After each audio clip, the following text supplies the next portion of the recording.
Qu'est-ce que XBB 1.5, le sous-variant qui pourrait relancer la pandémie de Covid-19 en France? Merci d'avoir posé la question.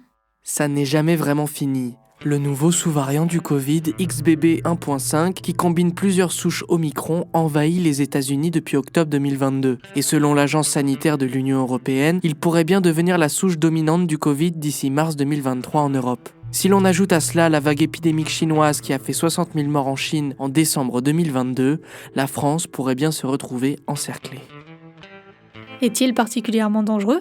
Oui et non. D'abord, il est certainement bien plus contagieux que le variant Omicron classique. Selon la responsable technique de l'OMS, Maria Van Kerkhove, il s'agit du sous-variant le plus transmissible à ce jour. L'immunologue de l'université de Pékin, Yunlong Hao, explique sur son compte Twitter qu'actuellement la lignée XBB 1.5 a une plus grande croissance que les lignées précédemment en circulation en Amérique du Nord, 109%, et en Europe, 113%.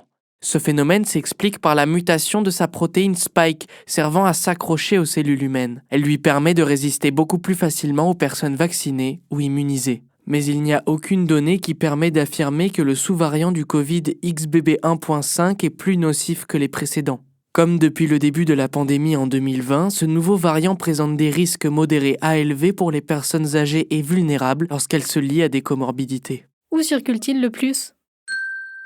Le sous-variant XBB 1.5 a été repéré pour la première fois aux États-Unis en octobre 2022. Aujourd'hui, il représente plus de 27% des cas de Covid du pays selon le Centre de prévention et de contrôle des maladies. L'OMS a déclaré avoir recensé des cas de Covid XBB 1.5 dans 38 pays différents, dont certains en Europe comme le Danemark, le Royaume-Uni et la France.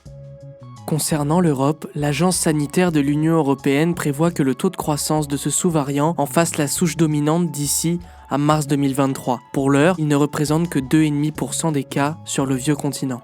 Et en France? Dans son point Covid du 13 janvier 2023, Santé publique France rapporte que XBB 1.5 semble circuler à bas bruit en France métropolitaine. Il a été détecté initialement début décembre et demeure depuis à des niveaux faibles, c'est-à-dire moins de 1%.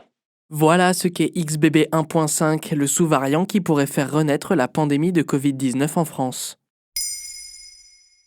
Maintenant, vous savez, un épisode écrit et réalisé par Samuel Limbroso. Ce podcast est disponible sur toutes les plateformes audio. Et si cet épisode vous a plu, n'hésitez pas à laisser des commentaires ou des étoiles sur vos applis de podcast préférés.